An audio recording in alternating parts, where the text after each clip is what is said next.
Saya patut 20 berapa bulan ke merasmikan mesyuarat agung PIBG. Depa telefon ustaz. Minta maaf tak, ustaz tak dibenarkan merasmikan. Loh, pasal apa pula? Dia tak boleh merasmikan, pendakwah tak dibenarkan meresmikan mesyuarat PIBG. Astaghfirullahalazim. Apa nak jadi Malaysia sekarang ni tuan-tuan ni?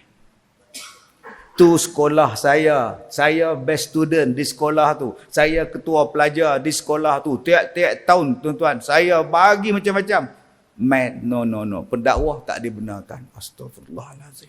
Tu saja nak jadi pelakon. Mungkin pelakon boleh meresmikan mesyuarat PIBG, hari anugerah pelajar, hari kecemerlangan. Apa nak jadi ni tuan-tuan ni?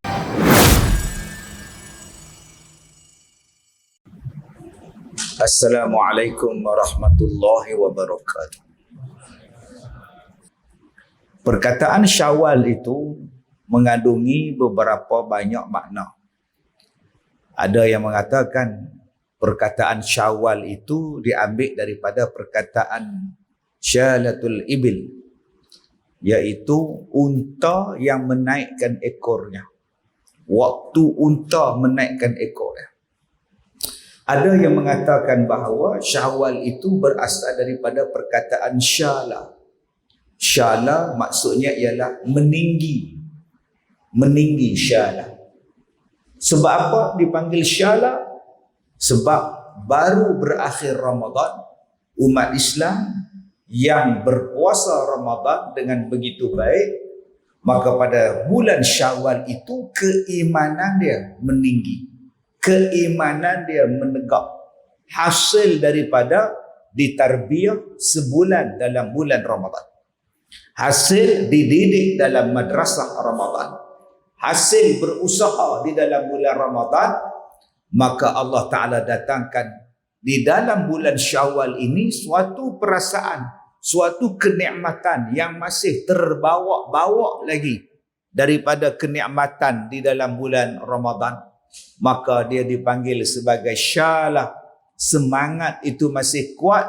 Ada lagi perasaan kerana keinginan yang berbuak-buak, yang membuak-buak daripada Ramadan yang lepas. Sebab itu tuan-tuan yang saya hormati, ada di kalangan kita hari raya yang kedua dah puasa Syawal. Dah tamat dah pun 6 hari. Ada yang belum tamat lagi puasa 6. Tetapi dalam hati dia berdebar-debar. Sempat ke sebab banyak open house sekarang ni. Takut tak sempat nak habis. Ada yang tak datang ke masjid, dia rasa lain, rasa dia tak datang sembahyang di masjid. Ada orang yang boleh bangun lagi sahur. Pukul 5 pagi dia bangun. Rupa-rupanya dah habis dah Ramadan. Tidur balik dia. Sebab dah biasa sangat bangun pukul 5 pagi. Ada yang tuan-tuan duk teringat-ringat lagi tentang berbuka puasa. Terbayang-bayang lagi dia sembahyang tarawih. Begitulah yang disebutkan tentang maknanya Syawal ini. Yang kedua, ada beberapa perkara yang penting yang berlaku sepanjang bulan Syawal kepada Nabi Muhammad sallallahu alaihi wasallam. Pertamanya ialah adanya dakwah Rasulullah sallallahu alaihi wasallam ke Taif pada bulan Syawal. Nabi berdakwah di Taif pada bulan Syawal sebelum berlakunya peristiwa Isra' dan Mi'raj, sebelum berlakunya peristiwa hijrah dan sebagainya. Nabi berdakwah dahulu di Taif. Tetapi sambutan daripada penduduk Taif sangat menyedihkan, sangat mendukacitakan, berlaku pada bulan Syawal. Begitu juga Siti Aisyah radhiyallahu anha berkahwin dengan Nabi sallallahu alaihi wasallam pada bulan Syawal. Berlakunya pernikahan, perkahwinan yang membawa makna yang begitu besar dalam sejarah Islam pada bulan Syawal. Dan begitu juga berlakunya peperangan Uhud di dalam bulan Syawal. Tuan-tuan yang saya muliakan, keistimewaan Islam ni tuan-tuan. Ada orang kata, Ustaz, kalender Islam hijrah dengan kalender Masihi sama ya Ustaz. Januari, Februari, Mac ke sama lah Ustaz dengan Muharram, Safar, Rabiul Awal, Rabiul Akhir sama ya. Saya kata tak sama. Tak sama. Sebab di dalam kalender Islam ada banyak keutamaan, kemuliaan dalam bulan-bulan itu. Bila sebut bulan Muharram, ada keistimewaan dia. Bila sebut tentang bulan Rabiul Awal, ada peristiwa besar yang berlaku di situ. Bila sebut musim haji, ada bulan-bulan haji. Malah ada bulan-bulan yang dipanggil haram, bulan-bulan haram, berperang dan sebagainya. Ada bulan yang dikhususkan untuk ibadat di dalam bulan dia. Namanya ialah Ramadan. Terlalu banyak berlakunya di dalam bulan-bulan. Sebab tu kalau kita mengatakan bahawa sama je bulan kalender Masihi orang putih dengan kalender orang Islam, kalender Melayu ni sama je, tak sama tuan-tuan. Bila sebut Syawal, maka ada 6 hari disunatkan berpuasa di dalam dia. Jadi jangan kita kata pula engkau puasa apa ni? Saya puasa sunat 6 Safar. Tak ada tuan. Dia ada 6 Syawal, jangan duk buat pula. Abang puasa apa ni abang? Abang puasa wajib. Puasa Ramadan hari tu abang tak sempat buat. Maklumlah abang ni peniaga pasar Ramadan. So abang gantilah bulan Zulkaidah kata dia. Tak ada tuan-tuan, tak ada maknanya tuan-tuan. Sekarang ni bulan Syawal, jangan tuan-tuan pergi buat haji pula. Mana yuk? Saya nak wukuf di Arafah. Bila? Lusa kata dia. Jadi tuan-tuan, ini beza dia. Sebab itu tidak sama kedudukan itu. Habis itu Ustaz, yang kita pakai sekarang ni 11 Mei, 12 Mei, 10 Mei, 13 Mei. Adakah kita menggunakan kalender orang putih ni berdosa tak? Gaji masuk 25, 26. Dosa ke Ustaz? Tak berdosa. Tadi Ustaz cakap, saya tak cakap pun berdosa. Saya cakap kalender Islam dia berkaitan dengan ibadat. Bila 1 Ramadan, puasa wajib. Bila 1 Syawal, hari raya Aidil Fitri. Bila 10 Zulhijjah, hari untuk awak berhari raya. Datang pula hari tasyrik untuk awak berkorban selepas itu. Dia berkaitan dengan ibadat. Saya tak kata pun berdosa guna 20-23. Tak pun, tak ada tuan. Habis itu soalan saya tadi, boleh tak pakai kalender yang 20-23 Januari, Februari, Mac, April ni? Boleh. Tak salah. Itu bukan kalender Kristian ke Ustaz? Kalender ada berapa ribu kalender dalam dunia. Orang Cina ada kalender dia sendiri. Orang India ada kalender dia sendiri. Orang Yunani ada kalender dia sendiri. Orang Israel ada kalender dia sendiri. Berapa banyak bangsa dalam dunia ni tuan-tuan, kalender masing-masing ada. Dengan pelbagai nama. Ada yang dipanggil kalender lunar. Duk tengok kepada matahari. Ada yang gunakan kalender bulan. Ada yang menggunakan kalender kedua-duanya. Maka tidaklah salah menggunakan kalender 2023. Ada dalil tak Ustaz? Ni zaman sekarang ni dia tanya dalil. Tak ada dalil balik Dalil dia kau buka lah di dalam surah Al-Kahfi. Buka dalam surah Al-Kahfi tu kisah pemuda Al-Kahfi tidur di dalam gua. Fadarabna ala adhanihim fil kahfi sinina adada. Thumma ba'asnahum, baca ayat tu sampai habis. Berapa lama mereka itu tidur? 300 tahun. Dan ditambah 9 tahun mengikut kiraan kamu. Allah kata mereka tidur dalam gua itu 300 tahun dan ditambah 9 tahun mengikut kalender kamu, kiraan kamu. Maknanya 300 tahun Masihi, 309 tahun Hijri. Sebab perbezaan setiap 100 tahun kalender Masihi bersamaan 103 tahun kalender Hijri. Kalau mereka tidur 300 tahun, tambah lagi 3 jadi 9. Maka mereka tidur 309 tahun mengikut kiraan kita. Jadi Allah gunakan 2 kiraan kalender untuk Ashabul Kahfi tidur 300 tahun kalender Masihi, 309 tahun kalender kamu. Kenapa tak sama Ustaz? Kerana kalender mereka 365 hari. Kalender kita setahun 354 hari. Perbezaannya setahun adalah 11 hari. Kalau 100 tahun, duk ada berapa ratus hari? 300 lebih hari. Bersamaan dengan 100 tahun bersamaan 103 tahun. Jadi kalau abang-abang di sini umur 50 tahun, sebenarnya abang-abang di sini umur dah 51 tahun. 51 tahun lebih. Kalau abang-abang di sini ada umur 100 tahun, dah 103 tahun mengikut kalender Islam. Jadi begitulah kaedahnya. Maka boleh tak pakai kalender orang putih ni Ustaz? Boleh. Boleh tak pakai kalender Hijri Ustaz? Lagi boleh. Sebab dia akan mengingatkan kita kepada ibadat. Kalender Hijrah itu mengingatkan kita tentang ibadat.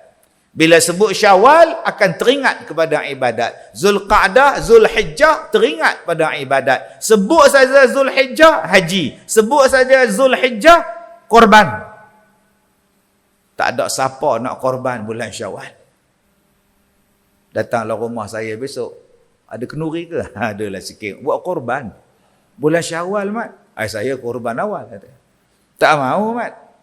Korban ada waktunya. Korban ada masanya. Puasa pun ada masanya. Ada orang tanya pada saya, dia kata, Ustaz, apa pendapat Ustaz dalam masjid tak boleh berpolitik? Ialah masjid tempat orang semayang. Tempat orang semayang, kau pergi ceramah politik kan gaduh pula. Menjerit dalam masjid pun tak boleh. Nampak tak anak kunci saya, kunci kereta, nampak tak? Nampak tak? Tak boleh, tuan. Dia bukan boleh duk merik. Anak kunci kereta saya hilang. Nampak tak? Tolong nampak. Oh, tak boleh. Kalau itu pun Nabi tak bagi, tambah hal lain. Sebab tu kena hormat lah. Meniaga pun tak boleh. Saya ni, ada jual air mineral lah. Siapa nak beli, RM1. 3 botol RM1. Pun tak boleh. Masjid. Hormat kedudukan dia. Dalam Islam Ustaz kan politik itu tidak boleh dipisahkan. Ya. Sembahyang pun tak boleh dipisahkan dengan Islam. Haji pun tak boleh dipisahkan dengan Islam. Puasa pun tak boleh dipisahkan dengan Islam. Politik pun tak boleh dipisahkan dalam Islam. Tapi puasa kan ada waktunya. Bulan Ramadan wajib. Bulan sekarang tak wajib. Haji kan ada waktunya. Tunggu Zulhijjah kau pergilah wukuf. Kan ada waktunya. Korban tak boleh berpisah dengan Islam, korban. Tapi kan ada waktunya, tempatnya, waktunya. Begitulah dengan politik. Itu jawapan saya. Politik tak boleh berpisah dengan Islam. Tapi ada tempatnya, ada waktunya, ada masanya. Kalau kita memahami kaedah itu, senang hidup kita, tuan-tuan. Masalah kita ni, kita nak orang faham kita. Tuan-tuan yang saya hormati. Bila kita sebut tentang Syawal, banyak kenangan-kenangan, banyak keadaan-keadaan yang nampak kesan daripada apa yang kita buat. Contoh, setiap sesuatu ibadat, dia ada kesan. Setiap sesuatu maksiat pun ada kesan. Nabi kata, innal abda idza akhta'an khati'atan nukitat fi qalbihi nuktatun sauda.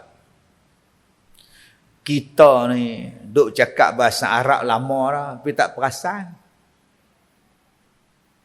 Kita belajar geografi, garisan sartan, garisan jadi, garisan khatul istiwa. Duk belajar di sekolah.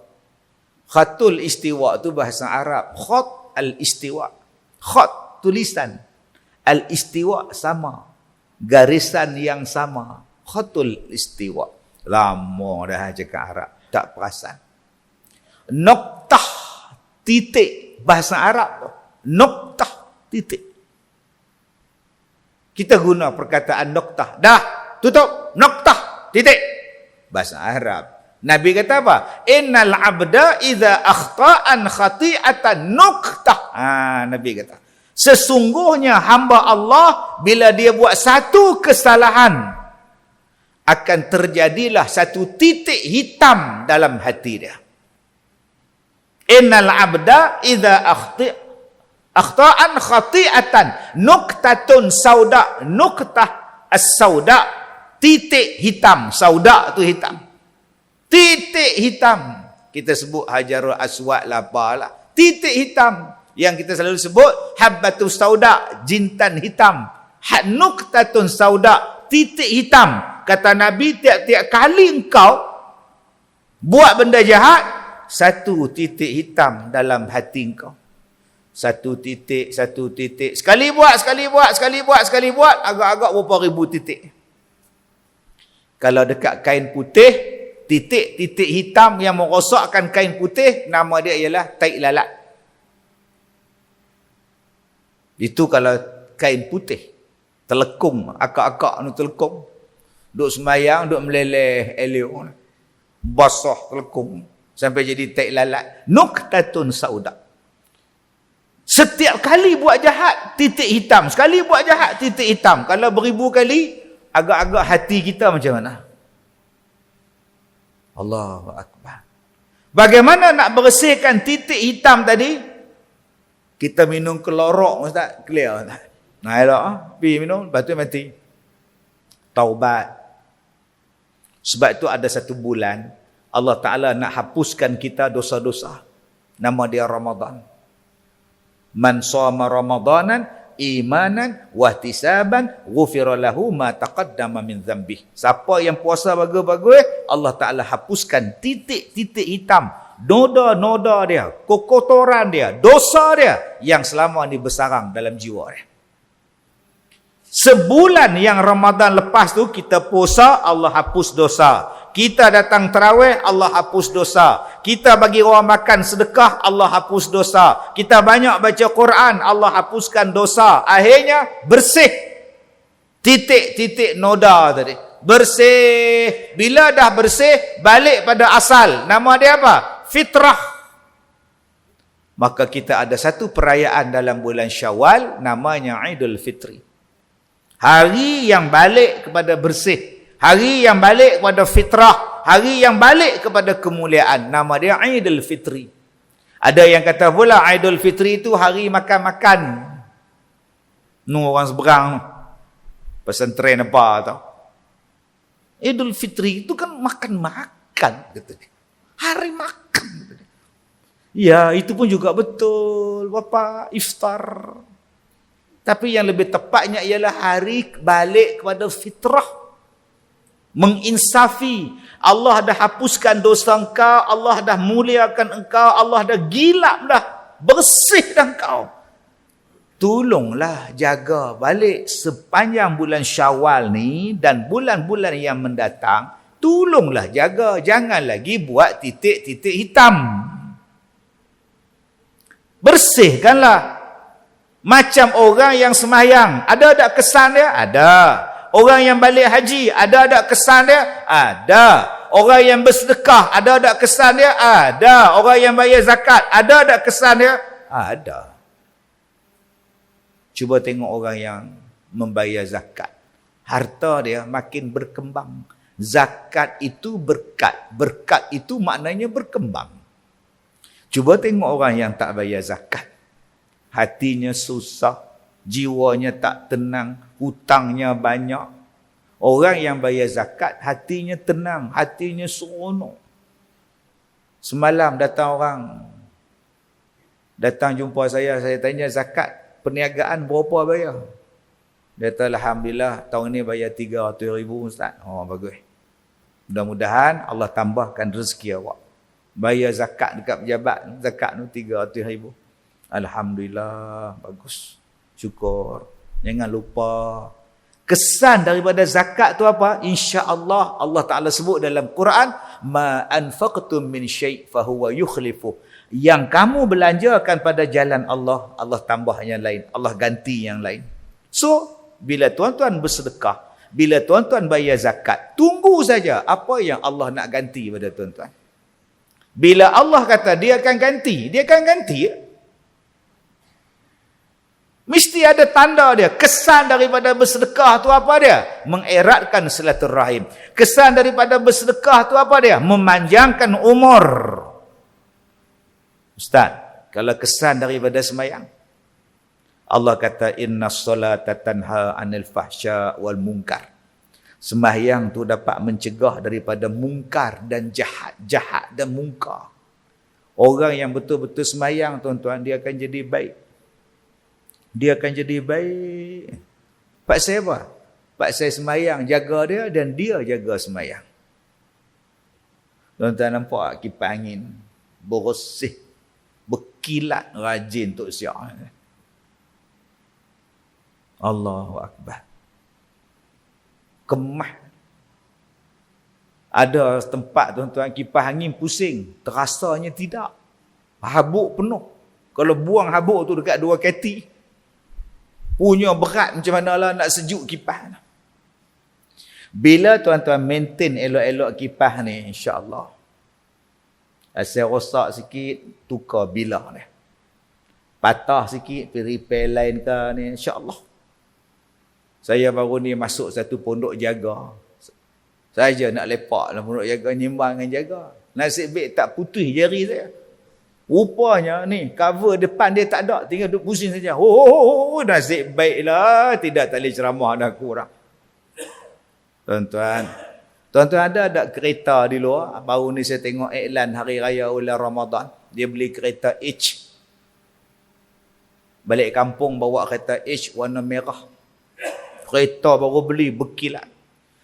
Dia basuh, dia tengok. Dia basuh, dia tengok. Kemudian dia tidur tepi tingkap, duduk tengok kereta dia. Tengok-tengok kucing melompat atas kereta dia. Dia bangun, hoi, dia hambat kucing. Lari kucing tu. Malam-malam buka lampu tengok kereta dia. Pasal apa? Pasal dia sayang pada kereta dia. Dia jaga kereta dia. Sat-sat dia lap, sat-sat dia polis, sat-sat dia basuh. Wah, balik kampung raya bawa kereta baru. Jaga sungguh. Cuba kita jaga semayang macam itu. Jaga semayang. Kita sebut dalam Quran kan? Salawatihim yuhafizun. Orang yang jaga semayang. Tuan-tuan, jaga semayang di sini bukan maknanya semata-mata semayang awal waktu. Bukan maknanya betul-betul jaga semayang ni tak mau miss. Aku kalau boleh nak duduk belakang imam. Asal lepas qomat je aku nak semayang terus. Pasal apa? Aku nak jaga semayang. Maksud jaga semayang tu juga apa? Jaga macam kereta merah tadi. Kereta H tadi tu. Jangan bagi rosak. Jangan bagi cala. Jangan bagi habuk. Jangan bagi berdebu. Jangan bagi kotor. Kereta. Kalau kita jaga kereta macam tu, insya-Allah, begitulah kita jaga semayang. Maksud dia apa? Jangan sampai pahala semayang tak dapat. Jangan sampai pahala semayang dapat pada orang lain. Jangan sampai semayang tak ada pahala. Jangan sampai semayang Allah tak tengok. Jangan sampai semayang Allah tak bagi markah di hari kiamat. Allah campakkan semayang kita balik pada muka kita. Kena jaga semayang tu. Macam mana Ustaz? Jaga lidah. Aku tak nak ngumpat kat dia. Selagi kalau aku ngumpat dia, pahala semayang aku dapat kat dia. Oh, aku tak nak. Bukankah dia akan jadi baik? Dia ada mak. Dia jaga mak dia. Apa pasal kau tak hantar mak kau ke sekolah Ustaz Kazim je? Kan Ustaz Kazim tu bela orang tua-tua. Kau hantar je. Kau bisnes lagi ni, balik tengok mak kan, kau pergi kerja kan, kau mak kau lagi, aduh. Hantar je, sana ramai orang tua-tua. Dia ramai kawan lagi, dia seronok. Tak. Aku tak nak jadi anak derhaka, aku nak bela mak aku tak nak abaikan. Sebab orang yang derhaka pada mak, orang yang tak peduli pada mak bapak dia, Allah tak tengok pun semayang dia. Engkau datang pakai kasut? Ya. Apa sebab balik kaki ayam? Aku dah cari keliling masjid. Kasut aku tak ada. Ada orang pinjam ambil kot. Habis tu, engkau tak ambil kasut orang lain? Tak boleh. Aku baru semayang maghrib. Kalau aku curi kasut orang lain, aku dah jadi pencuri. Semayang orang yang pencuri tak ada pahala. Tergantung amalan dia. Baik aku keluar sekejap, pergi cari kedai runcit depan tu ada jual selipar, aku belilah. Habis tu kasut engkau tadi, halal. Aku sedekah pada orang tu. Kan selamat. Kalau dia sayang pada semayang dia, dia mesti jadi baik. Ini tidak. Habis-habis semayang, hilang kasut. Ni aku malas datang ni. Aduh, nampak. Kemudian dia tengok pula yang mana yang elok. Bata. Piar kadin dia buat balik entah. Kemudian dia minta, ya Allah, terimalah semayang aku. Nak terima apa? Hang pencuri. Semayang pencuri tak diterima. Tak ada pahala yang dikira. Tergantung amalan dia. Orang yang mengumpat, orang yang memfitnah, orang yang berzina, orang yang minum arak. Kalau dia jaga semayang dia pergi majlis, yang campur dengan orang bukan Islam, dia pergi hidang arak dekat dia. Oh, minta maaf. Kami orang Islam tak minum arak. Apa salahnya aku minum? Dia orang ni klien aku. Kalau aku tak minum, apa terasa pula hati dia orang minum dia. Kau tak jaga semayang kau. Kalau kau betul-betul jaga semayang, kau mesti jadi baik. Jom tuan-tuan, kita jaga semayang kita. Bukan hanya jaga semayang tomak nina apa semua. Jaga semayang supaya ada pahala di hari kiamat. Ada kesan dia. Sebab tu kesan daripada orang semayang, dia mesti jadi baik. Ustaz, saya ni tiap-tiap malam datang Masjid Salahuddin ni. Taman Melati ni. Bagus. Tiap-tiap malam datang. Tiap-tiap malam Ustaz. Sebab tiap-tiap malam kuliah maghrib. Wow. Berapa tahun dah Tuan Haji datang sembahyang maghrib, kuliah maghrib di masjid? 15 tahun. Sejak saya pencin sampai sekarang. Kalau begitu, Tuan Haji dah boleh ceramah dah. Ustaz yang mengajar tu pun belajar di masjid 7 tahun. Tuan Haji mengaji di masjid 15 tahun. Alim Tuan Haji lagi. Saya ingat buat Ustaz. Ingat perli saya. Ustaz. Dah betul. Kuliah maghrib tiap-tiap hari. Kuliah subuh tiap-tiap hari. Kuliah asar tiap-tiap petang. Kuliah duha, Sabtu, Ahad. Tak alim lagi. Alim lah tu. Ada tak kesan daripada orang yang menuntut ilmu? Ada tak tanda dia? Apakah buah daripada menuntut ilmu? 2. Buah daripada menuntut ilmu ada 2. Pertama, warak. Makin dia belajar, makin dia warak. Makin lama dia belajar, makin dia warak. Warak ni bukan jalan tunduk. Haji Din tu warak betul. Berjalan tak pernah angkat kepala. Naik motor pun tunduk je. Tu yang langgar tiang elektrik tu. Tu bukan warak, tu bengong nama dia. Dah bawa kereta tengoklah ke depan, bawa motosikal tengoklah ke depan. Warak ni tak buat benda jahat. Warak ni tuan-tuan, dia mengelakkan dosa. Warak ni maknanya dia tak suka dosa. Lagi dia belajar, lagi dia warak tuan-tuan. Nak tengok dia ketawa pun susah. Lagi dia belajar, lagi nampak dia Allah. Tu nama dia warak. Nombor 2, buah daripada menuntut ilmu tu apa? Dia menghasilkan kata-kata yang baik. Qaulun ma'ruf. Kalau tuan-tuan belajar, tuan-tuan lama menuntut ilmu, kata-kata tuan-tuan, buah kata tuan-tuan, tutur kata kita macam orang tak mengaji. Maknanya, buah daripada mengaji itu masam, tak elok, tak sedap, tak boleh dimakan. Siapa yang salah Ustaz? Saya tak tahu. Mungkin dia yang salah, dia tak ikhlas menuntut ilmu, mungkin guru dia tak mursyid, kesan dia tak sampai mendalam. Kalau kesan dia sampai, 2 ini akan dapat pada orang yang menuntut ilmu. Pertama, warak. Kedua, akhlak dalam perkataan. Dia takkan meninggi diri, dia takkan sombong dengan perkataan. Dia takkan menyakitkan hati orang dengan perkataan. Perkataan dia adalah baik, baik, baik. Itu hasil daripada orang yang berada dalam majlis ilmu. Orang yang pergi haji, ada tak tanda dia Ustaz? Ada? Apa tanda dia Ustaz? Oh, title dia haji apa? Tak pun hajah. Din. Oh, Din. Tak jawab. Tuan Haji Din. Ya. Oh, baru jawab. Kita pun tak perasan. Dia baru balik haji. Kita panggil dia Din lah. Tiap-tiap pergi lepak kedai roti canai. Din. Mainlah minum Din. Din. Pekak ke orang tua ni? Din. Dia kan baru balik haji. Tuan Haji Din. Ya. Marilah minum. Oh, terima kasih. Saya nak balik lah. Mak Haji tunggu di rumah. Wah, Mak Haji tuan. Dulu panggil Din. Kelang kabut menjawab. Tak panggil pun datang. Sekarang, bila kena panggil Tuan Haji baru dapat. Itu kesan pertama balik haji. Dapat title. Ada orang tanya, Ustaz, kenapa bila balik haji dapat panggilan haji? Tuan Haji, Puan Hajah. Mana saya tahu.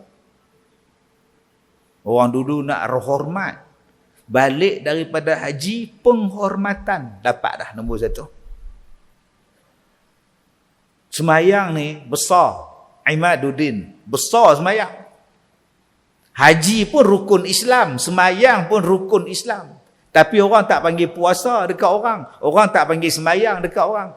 Yang dihormati, Tuan Semayang, Ustaz Kazim. Tak panggil tuan. Yang dimuliakan, Tuan Puasa, Haji Badaruddin. Tak tuan. Tapi kalau haji, panggil haji. Tuan Haji, Puan Hajah. Orang hormat haji itu. Kemuliaan dapat lah. Nombor 1. Kesan daripada haji itu. Nombor 2. Bila sebut saja haji, kedudukan naik. Kedudukan naik. Balik daripada haji, ya, pakai jubah datang masjid, apa orang masjid akan nampak? Tuan Haji ambil berkat jadi imam. Tuan Haji kata tak apalah. Dia gelak. Tak, bukan suruh gelak Tuan Haji, suruh jadi imam. Batuk tak habis lagi. Ya? Batuk tak habis, sakit tekak. Tak apa kot, sembahyang zuhur. Tak payah bunyi apa, datanglah. Tu imam tu pun jahat. Tuan. Saja nak berkenal. Nak balik malu. Jadi kalau kita nak tolak, tak nak jadi imam, kita nak kata apa? Mudah aja tuan-tuan. Minta maaf, saya COVID. Lari semua orang. Tinggal dia seorang bayang suruh tuan ni. Mana faham? Tak faham sudah tuan. Baik, jadi orang yang balik daripada haji ni pun ada dia. Kemuliaan dia dapat. Nama dia apa? Mabrur. Tanda-tanda haji yang mabrur, yang baik. Iman dia bertambah baiknya. Cuma masalah kita sekarang ni, kita lihat daripada segi kualiti. Orang kampung saya ni, saya orang Batu Kurau. Orang Taiping, orang Durian. Saya ingat lagi kalau orang tua-tua pakai kemplekat, pakai seluar panjang, kemudian kemplekat jadi samping. Samping pula labuh. Kepala pula ikat serban, pakai baju Melayu, naik bersikal. Orang panggil apa tu? Tok Lebai. Nama dia apa? Tok Lebai. Tok Lebai ni tuan-tuan, mandi mayat pun boleh, tanam mayat pun boleh, sembahyang mayat dia jadi imam, talqin dia boleh buat, tahlil dia boleh buat, doa selamat dia baca. Belah mulut budak baru lahir pun dia boleh buat, baca jadi imam boleh, baca khutbah boleh. Dia boleh buat semua. Itu nama dia apa? Tok Lebai. Selalunya orang balik pada haji, dia orang panggil Tok Lebai. Kenapa? Sebab persiapan mereka nak pergi haji, perjalanan mereka nak pergi haji, amalan waktu balik daripada haji, amalan ketika buat haji, betul-betul menjadikan mereka lebay. Mereka pergi naik kapal berbulan, tuan-tuan. Duduk dalam kapal. Apa mereka buat? Televisyen tak ada dalam kapal. TikTok tak ada. Lato-lato pun tak ada. Apa mereka buat? Mereka belajar dengan Syekh Haji. Mereka belajar dengan Syekh Haji, duduk dalam kapal, belajar habis tuan. 3 bulan perjalanan pergi balik ni tuan-tuan, mereka jadi lebay, alim. Duduk di sana pula berpuluh-puluh hari, sementara nak tunggu wukuf, mereka tak shopping. Mereka tak makan aiskrim di Jabal Rahmah. Mereka tak cari chicken mandi apa semua. Tak lah tuan-tuan. Oi, masak sendiri. Nasi masak sendiri. Periuk bawa, beras bawa. Orang dulu pergi haji. Dia bukan macam kita. Ni duduk hotel. Balik pada sembahyang subuh berlari. Kemana hajah? Breakfast. Takut ramai orang, kata dia. Sembahyang maghrib, lari balik. Mana hajah? Makan malam, takut ramai orang, kata dia. Kerja dia lepas sembahyang lari, lepas lari sembahyang. Orang dulu-dulu tuan-tuan, dia tak macam kita pergi haji, pergi umrah. Makanan bawa sendiri, bekal, masak sendiri, semua sendiri. Apa nak buat? Belajar. Sebab itu 6 bulan pergi haji, balik tu jadi alim. Hang tolaklah mandi mayat, dia boleh buat. Kamu tolaklah dia baca sifat 20, dia boleh baca. Tolak jadi imam, dia boleh jadi imam. Cuba tengok orang sekarang pergi haji, pergi umrah. Agak bukan kita saya kutuk tuan-tuan, tak, ni cerita di Afrika. Dia nak jadi imam untuk isteri dia pun dia tak berani. Tolak dia jadi imam. Covid, astagfirullahalazim. Tolak dia baca tahlil. Nabi tak pernah buat bid'ah. Itu alasan dia. Pasal dia tak berhenti baca. Dia bubuh bid'ah. Selamat. Mat, tolong mandi mayat. Saya ni bab mayat ni, saya bukan apa. Saya ni teringat badi mayat. Semua tak boleh ni haji apa? Baca doa selamat sikit. Allahumma barik lana fima razaqtana. Tu bukan doa makan. Boleh lah apa doa boleh lah. Sebab perjalanan 8 jam. Duduk atas kapal terbang, tidur. Jaga-jaga pramugari encik, makan. Lepas makan, tidur balik. Duduk di Mekah dalam Masjidil Haram, selfie. Tawaf, ambil gambar, buat live. Sekarang sedang tawaf sunat. Atau bila masa tak ada kitab. Sebab tu nak dapat mabrur bagi tuan-tuan yang nak pergi haji tahun ni. Ni, benda hak kena jaga ni menatang ni. Tak jauh. Ni duduk padang Arafah, patut baca Quran, berdoa, duduk tengok TikTok. TikTok pula gambar macam-macam, video macam-macam, duduk tertonggek perempuan menari dengan seluar pendek dia. Kita tengah duduk haji, duduk di padang Arafah tu, duduk wukuf tu. Petang tu duduk menangis dah saja tengok TikTok. Isteri duduk sebelah. Kita pun duduk baca doa ketika Arafah. Tiba-tiba masuk gambar perempuan seksi duduk menari. Astaghfirullahalazim. Cepat-cepat swipe ke atas. Isteri pun balik ke kemah dia. Dia cari balik. Mana ke dia gambar tadi? Jahat betul tuan-tuan. Haji apa hang ni? Tu nama dia Haji Mardut nama dia tuan. Jadi yang mana yang nak pergi haji tahun ini, jaga menatang ni elok-elok. Ada perlu je tengok, tak ada perlu. Hang ni menjauhkan aku lah daripada kebaikan. Nak baca Quran, nak tengok doa, silakan. Nombor 2, hak kena jaga apa? Wala jidal, wala fusuq. Ni jaga lidah ni. Jangan duk berbantah. Kenapa kita bantah? Bergaduh, jidal, bertekak. Kita bertekak ni pasal apa? Pasal Manchester kalah 5-0, gaduh. Jidal pasal bola. Pasal apa kita bergaduh nombor 2? Pasal ni berzikir lepas sembahyang ni, apa hukum ni? Ada Nabi buat ramai-ramai kan berzikir tu. Tak apa salahnya, bukannya haram. Tak soalan dia, bergaduh pula dah pasal bid'ah. Bergaduh nombor 2. Bergaduh nombor 3 pasal apa? Pasal pangkah. Tu nombor 3 bergaduh. Di Mekah duk Ustaz, diam Ustaz. Aku tak mau cakap pasal politik, aku tak mau. Aku nak buat haji. Bukan kata di masjid ni je. Ustaz rehat Ustaz. Aku nak sembahyang. Bab politik kita nyembang bab lain. Ni dalam masjid. Begitulah waktu haji bergaduh di Mekah tu pasal pangkah.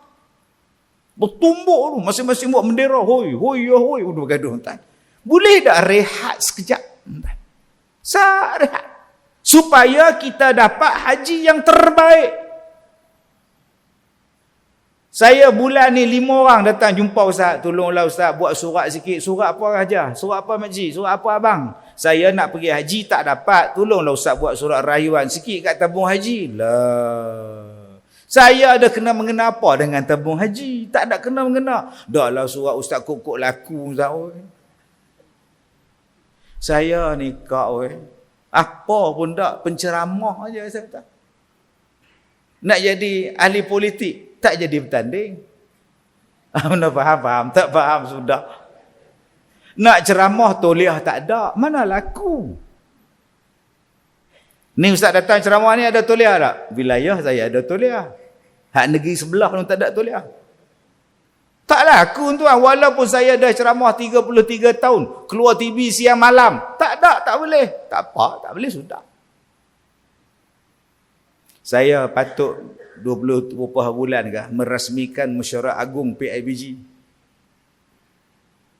Depa telefon ustaz. Minta maaf tak ustaz tak dibenarkan merasmikan. Loh, pasal apa pula? Dia tak boleh merasmikan, pendakwah tak dibenarkan meresmikan mesyuarat PIBG. Astaghfirullahalazim. Apa nak jadi Malaysia sekarang ni tuan-tuan ni? Tu sekolah saya best student di sekolah tu, saya ketua pelajar di sekolah tu, tiap-tiap tahun tuan-tuan saya bagi macam-macam. No, pendakwah tak dibenarkan. Astaghfirullahalazim. Tu sajadah nak jadi pelakon. Mungkin pelakon boleh meresmikan mesyuarat PIBG, Hari Anugerah Pelajar, Hari Kecemerlangan. Apa nak jadi ni tuan-tuan ni? Allah, pelik kan tak ni? Kau nak suruh saya buat surat sokongan rayuan, tak payahlah kau minta kat Tuhan je lah. Tak laku pun saya. Tentu ingat Datuk ni laku lah. Tak ada hang Datuk ke, hang tokoh Ma'al Hijrah ke. Saya di baru ni saya di offer dapat tokoh dakwah apa nama pertubuhan apa Malaysia banyak pun. Saya kata tak payahlah bagi. Tak ada nilai. Orang tak nampak pun. Bukan kita nak penghargaan manusia, tak payah bagi, tak ada nilai apa. Saya bukan cari nilai manusia. Pertubuhan dakwah Malaysia. Nak bagi saya anugerah tokoh dakwah. Saya kata saya tak layak. Dia kata terlebih layak. Saya kata tak payah. Tak ada siapa nilai saya ni. Universiti bagi tokoh entrepreneur. Social entrepreneur. Universiti awam bagi intan. Pun tak ada nilai. Toliah tak? Tak ada. Tak boleh. Blah. Apa intan ni? Tapi kita simple. Saya punya hidup simple. Orang jemput, datang. Orang tak bagi ceramah, tak payah datang. Simple hidup. Orang jemput, pergi. Tak jemput, tak usah pergi. Orang tak bagi ceramah, tak usah ceramah. Orang bagi sagu hati, ambil. Tak bagi sagu hati, habis ceramah, balik. Bagi sagu hati tak cukup, tak apa, jemput lagi sekali, saya tak datang tak. Apa masalah tuan? Cubalah hidup dengan simple tuan. Senang je hidup kita. Cuma jangan lepaskan peluang. Orang yang nak pergi haji tu menangis-nangis tak dapat. Tiba-tiba kita dah dapat, kita tolak pula. Aduh, janganlah macam tu bang. Pergilah bang. Saya muda lagi ustaz. Pergi. Kita tak tahu peluang bila nak dapat. Peluang yang datang jangan lepaskan, ambil. Pagi tadi pukul 9 pagi. Saya di Masjid Negeri Pulau Pinang. Main malam dengan tuan-tuan pula. Begitulah hidup saya ni. Ceramah pagi Penang, main malam dengan tuan-tuan. Pagi tadi saya ceramah bersama dengan tetamu kehormat TYT Pulau Pinang. Tuan yang terutama yang di-Pertua Negeri Pulau Pinang. Mufti Pulau Pinang, yang Arif, Ketua Hakim Syar'i Pulau Pinang, semua ada. Tan Sri, semua ada. Tuan-tuan tahu tak? Tajuk dia pasal apa? Hari bacaan tahlil dan yasin untuk arwah Tan Sri P. Ramlee. Tajuk yang dibagi kepada saya cerita tentang P. Ramlee. Oh sudah. Mana saja tahu. Tapi pasal tun ada segan, pada tun mufti pun ada segan tuan-tuan. Saya bahagikan cerita tentang P. Ramlee tu sebagai seorang karyawan, seorang seniman agung. Saya bahagi pada 3 bahagi. Ambil pelajaran daripada kisah P. Ramlee. Bagaimana dia membentuk, bagaimana dia buat nama, bagaimana dia berkarya, macam-macam karya dia. Saya sebut macam mana supaya karya itu boleh diingat sampai bila-bila oleh orang yang menonton. Tuan-tuan, hari ini dialog filem P. Ramlee sampai sekarang tuan-tuan ingat. Cuba filem tahun 80, tahun 90, tuan-tuan ingat dialog apa? Tak ingat. Dialog ni tuan-tuan ingat ni. Kalau urat ini bertemu dengan urat ini, tandanya Cikgu Murni nak kahwin dengan orang kaya. Nampak tuan-tuan ni? Mesti tuan-tuan ingat siapa berlakon tu.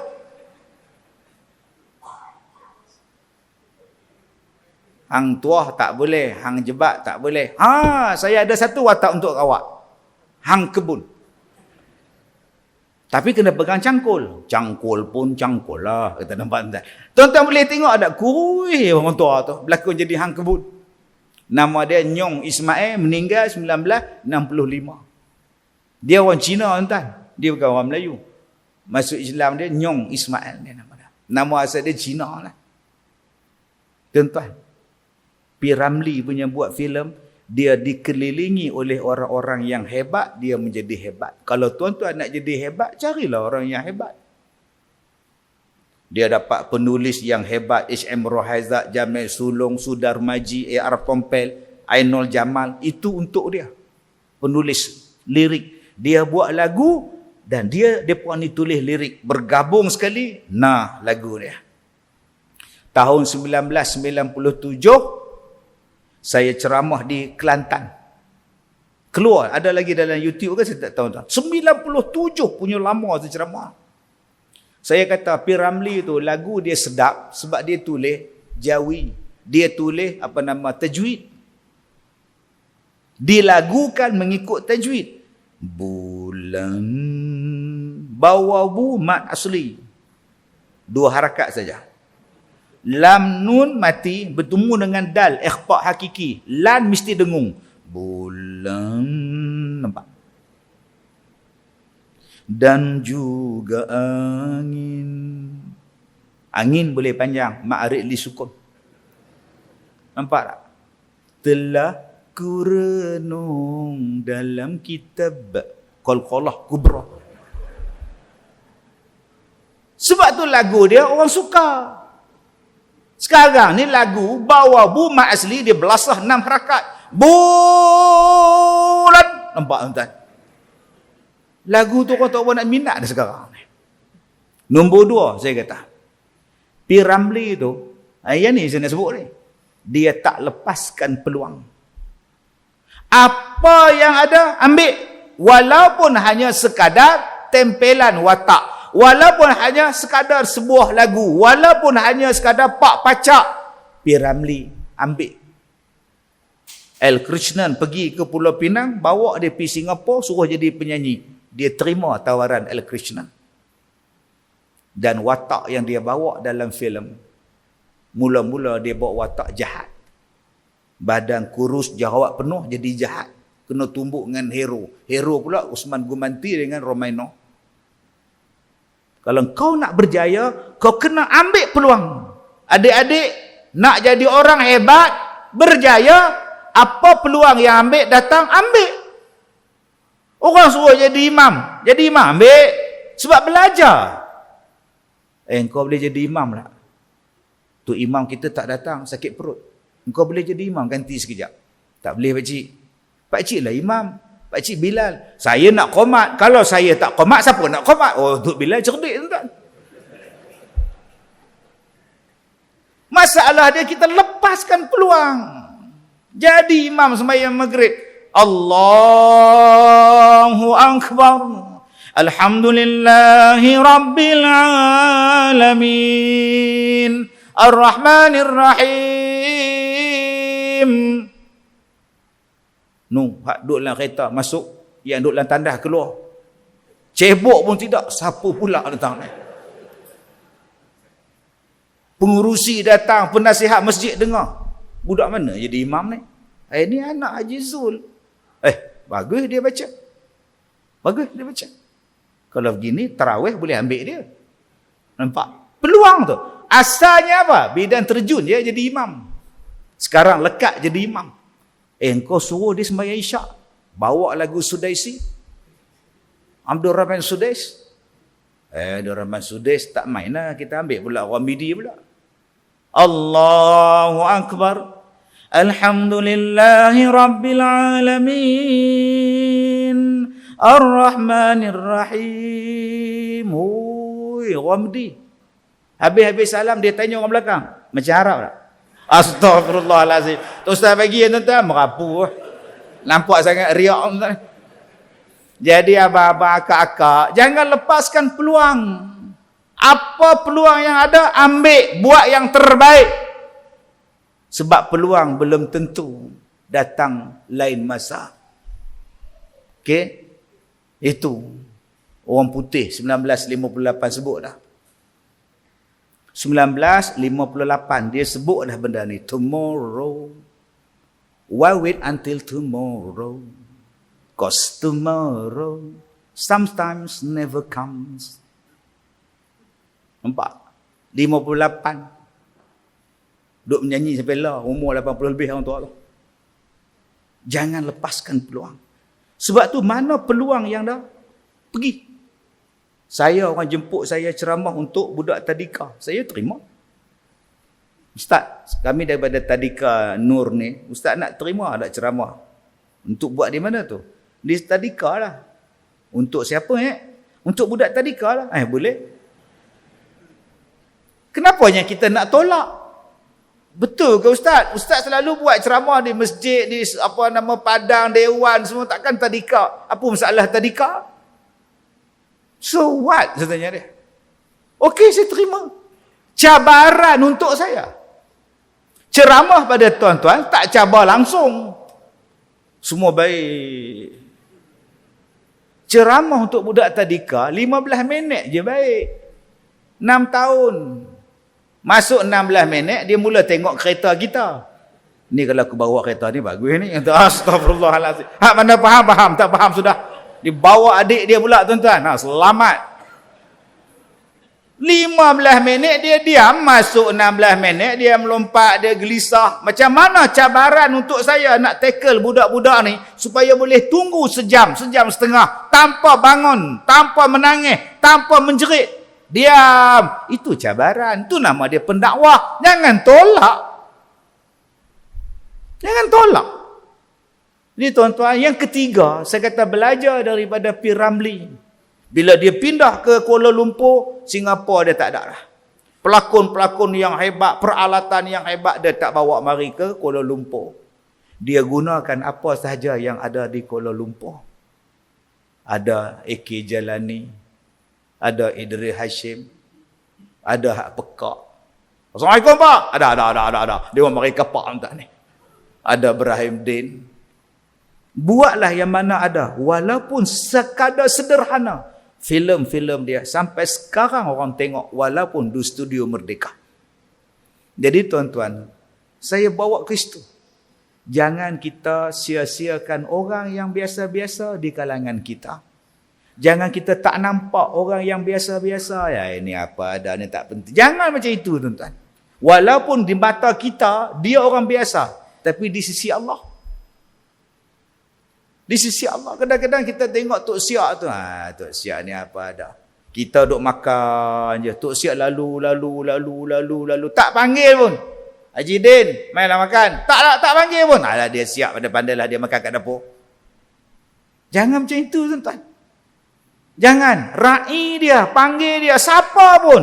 Dia orang berada ke, dia orang tak berada ke, dia orang biasa ke, dia orang tak biasa ke. Buat yang terbaik pada siapa saja. Tuan-tuan, tadi saya sebut buah daripada haji, ada hasil dia, ada buah dia. Buah daripada puasa. Hasil daripada puasa Ramadan tu apa? Ya ayyuhallazina amanu kutiba alaikumusiyam kama kutiba alal ladzina min qablikum la'allakum tattaqun. Buah daripada puasa melahirkan takwa. La'allakum tattaqun. Agak-agak kita dah masuk dah Syawal ni tuan-tuan. Buah yang kita tanam pokok dia sepanjang Ramadan yang lepas. Buah tu bagus ke tak bagus? Kesan daripada puasa tu. Jadi macam mana nak tengok buah takwa tu Ustaz? Masa dah tamat. Tuan-tuan jemput saya lain kali. Saya dah ceramah 33 tahun. Ini kali ke berapa saya datang ni? Kali pertama. Kali pertama datang. 33 tahun baru kena jemput. Lamanya. Saya ceramah di Sarawak tiap-tiap bulan. Sarawak lagi dekat pada Taman Melati tau. Mana faham? Tak faham sudah. Taman Melati ni 33 tahun baru sampai. Jadi kalau tuan-tuan nak tengok buah takwa daripada Ramadan, lagi 33 tahun kita sambung.